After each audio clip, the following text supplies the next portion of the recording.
નર્મદામાં 7 લોકો ડૂબવાના પ્રકરણમાં મોટો આક્ષેપ થયો છે। પરિવારજનોના આક્ષેપથી ખળભળાટ મચ્યો છે। રેતી માફિયાઓના કારણે પરિવારજનોના જીવ ગયા હોવાની વિગતો તેમણે કહી છે। નદી કાંઠે મોટા મોટા ખાડા કારણભૂત ગણાવવામાં આવી રહ્યા છે। પોઈચામાં નદીમાં હજુ પણ 6 લોકોની શોધખોળ ચાલી રહી છે।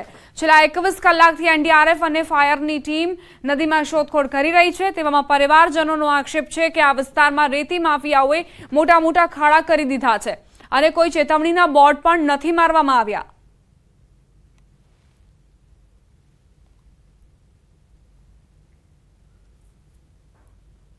અને અમે અહીંયા જોયા કે આ મોટા મોટા ખાડા હોય બરાબર, એને લીધે જ અમારા છોકરાઓ ગરકાવ થયા હોય એવું લાગે છે અમને।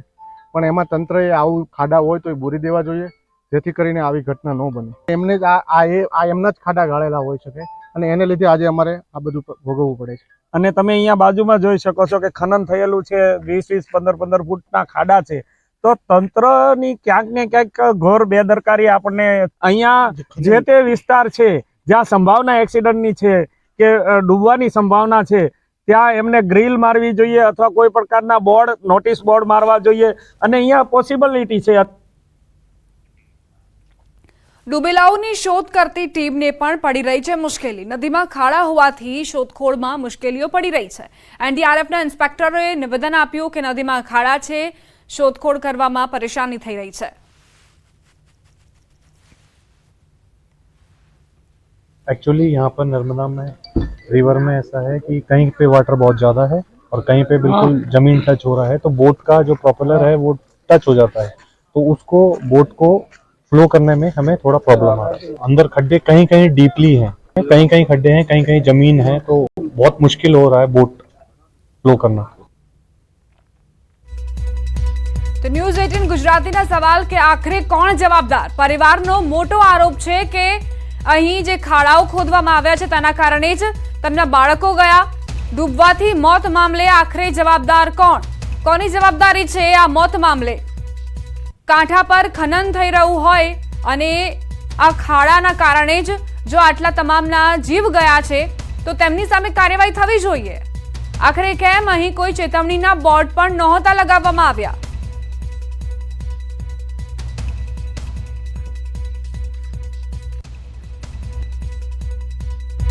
નર્મદાના પોઈચામાં ડૂબેલા 6 લોકોની શોધખોળ યથાવત છે। નર્મદા નદીમાં ડૂબેલા 6 લોકોની હજુ પણ ભાળ નથી મળી। છેલ્લા 20 કલાકથી વધુ સમયથી પરિવારના 6 લોકો લાપતા છે। નર્મદા નદીમાં ડૂબેલા લોકોની શોધખોળ ચાલી રહી છે। એનડીઆરએફ, વડોદરા ફાયરની ટીમ સ્થાનિકોની શોધખોળ કરી રહી છે।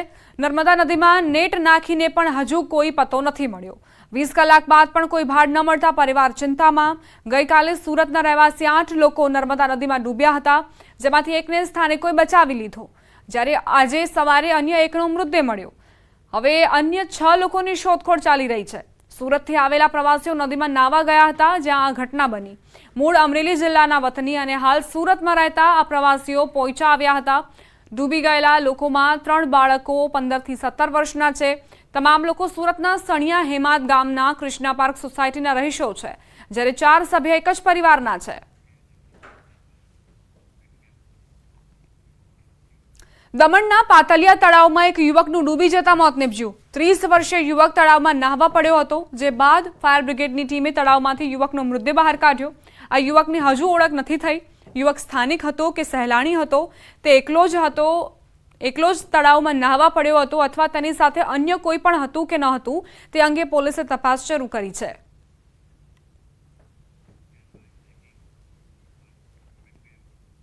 समाचार सूरत प्राप्त थई रह्या छे। वराछाना धारासभ्य कुमार कानाणीए कलेक्टरने पत्र लख्यो। आवकना दाखला माटे योग्य व्यवस्था करवा माटे मांग कराई छे। परिणाम बाद आवकना दाखला माटे लाइनो लागे छे। एजंटो पैसा लईने दाखलो काढी आपता होवानो पण आरोप मुकायो छे। 2 कलाकमां दाखलो काढी आपता होवानो आरोप कुमार कानाणीए पत्रमां मूक्यो छे। कुमार कानाणी जेमणे कलेक्टरने पत्र लख्यो अने घणा बधा आरोपो पण તેમણે મૂક્યા કે એજન્ટો સક્રિય થયા છે અને પૈસા લઈને લોકોને એ દાખલાઓ કાઢીને આપી રહ્યા છે અને માત્ર 2 કલાકમાં જ એ દાખલો લોકોને મળી પણ જતો હોય છે।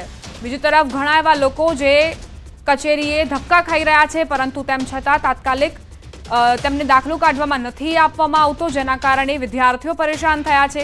વિદ્યાર્થીઓને એડમિશન લેવા છે તે માટે જ કચેરીએ પણ મોટા પ્રમાણમાં લોકો એકત્રિત થાય છે, પરંતુ ધીમી કામગીરી કરવામાં આવી રહી છે. ધારાસભ્ય કુમાર કાનાણી, જેમણે આ રીતે પત્ર લખીને મોટા આરોપો મૂક્યા છે. પરિણામ બાદ આવકના દાખલા માટે લાઈનો લાગી રહી છે, પરંતુ તેમ છતાં પણ ઝડપથી કામગીરી નથી કરાતી. અધિકારીઓ આ બાબતને લઈને ધ્યાન આપે, સતર્ક બને, જેથી નાગરિકો પરેશાન ન થાય તે રીતનો પ્રયાસ કુમાર કાનાણીનો. એજન્ટો પૈસા લઈને વહીવટ કરી રહ્યા છે બારોબાર, તેની ઉપર પણ ધ્યાન દોર્યું છે. 2 કલાકમાં જ દાખલો કાઢી આપીશું તે પ્રકારની બાંહેધરી આપ્યા બાદ લોકો પાસેથી પૈસા વસૂલે છે એજન્ટો, અને એ લોકોને પૈસા લઈને એ દાખલો મળી પણ જાય છે 2 કલાકમાં જ. અને જે અન્ય નાગરિકો છે તે પરેશાન થાય છે ધરમધક્કા ખાવા. ધારાસભ્ય પોતે જ અહીં અધિકારીઓને ખુલ્લા પાડી રહ્યા છે. આ પત્રમાં તેમણે ઉલ્લેખ પણ કર્યો, ઘણા બધા આરોપો પણ તેમણે મૂક્યા છે, કારણ કે તેમને પણ ઘણી બધી ફરિયાદો મળી હશે. નાગરિકો તેમના સુધી પણ રજૂઆત કરવા પહોંચ્યા છે. હવે અધિકારીઓ કદાચ જાગે તો સુરતમાં નાગરિકોને પડતી સમસ્યાઓ ઓછી થાય. આવકના દાખલા માટે વ્યવસ્થા કરવા માટે પ્રશાસનને સૂચના આપવામાં આવી છે, જેથી જે લાંબી લાંબી લાઈનો લાગી રહી છે અને ધોમ ધકતા તડકામાં જે લોકો શેકાઈ રહ્યા છે તેમને પણ રાહત મળે.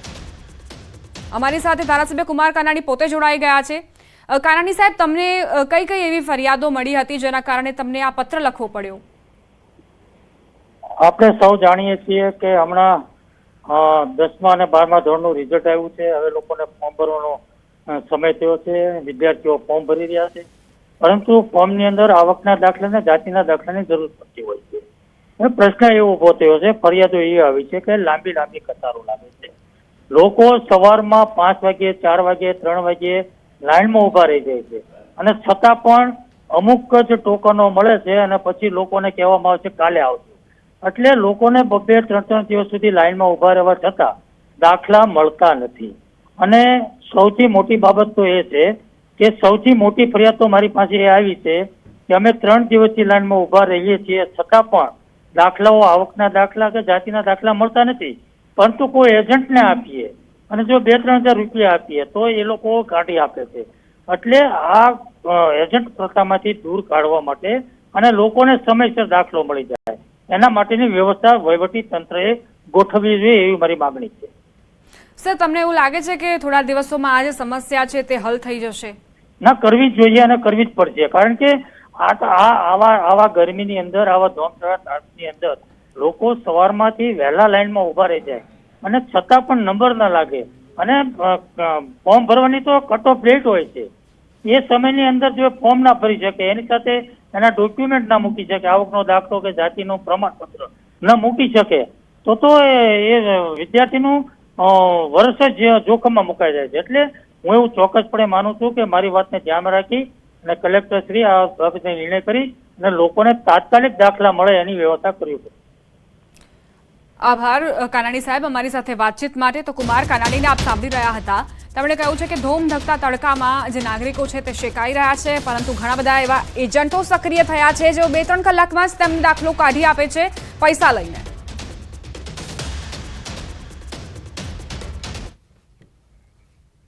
સમાચાર રાજકોટથી. રાજકોટમાં બહુમાળી ભવન ખાતે વહેલી સવારથી જ અરજદારોની લાંબી કતારો લાગી છે. કોલેજના એડમિશન માટે જાતિના દાખલા સહિતના ડોક્યુમેન્ટની જરૂર પડતી હોવાથી ધગધગતા તડકામાં અરજદારોની લાંબી કતારો જોવા મળી. બહુમાળી ભવન ખાતે નોન ક્રિમિલિયર સર્ટી લેવા પહોંચેલા વાલીઓમાં ભારે આક્રોશ જોવા મળ્યો. જરૂરી ડોક્યુમેન્ટ માટે વાલીઓ અને વિદ્યાર્થીઓ ધગધગતા તડકામાં ઊભા રહેવા મજબૂર બન્યા છે, જેને લઈ વાલીઓમાં ભારે આક્રોશ છે. ઉપરાંત તંત્ર દ્વારા પાણીની કે અન્ય કોઈ વ્યવસ્થા ન કરવામાં આવી હોવાનો પણ આક્ષેપ લગાવવામાં આવી રહ્યો છે. આટલી ગરમીમાં વાલીઓ કલાકો સુધી લાઇનમાં ઊભા રહેવા મજબૂર બન્યા છે.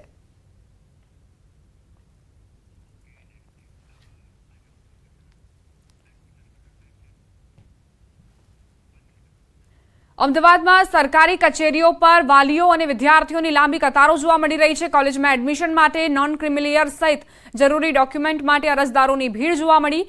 રિઝલ્ટ આવ્યા બાદ એડમિશન પ્રક્રિયા શરૂ થતાં સરકારી કચેરીઓએ ભીડ ઉમટી, તો વાલીઓએ સર્ટિફિકેટ મેળવવા માટે હજી 5 દિવસ રાહ જોવી પડશે. તો રાજકોટમાં અને અમદાવાદમાં કઈ રીતની સ્થિતિ છે તે આપ ટેલિવિઝન સ્ક્રીન પર જોઈ રહ્યા છો. સરકારી કચેરીમાં આવકના દાખલા સહિતના દસ્તાવેજો માટે વિદ્યાર્થીઓ અને વાલીઓને લાંબી કતારોમાં ઊભા રહેવા મજબૂર બન્યા છે.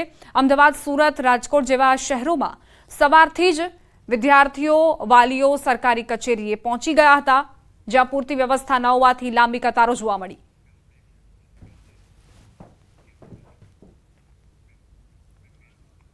બુલેટિનમાં રોકાઈશું એક નાનકડા વિરામ માટે. આપ જોતા રહો ન્યૂઝ 18 ગુજરાતી.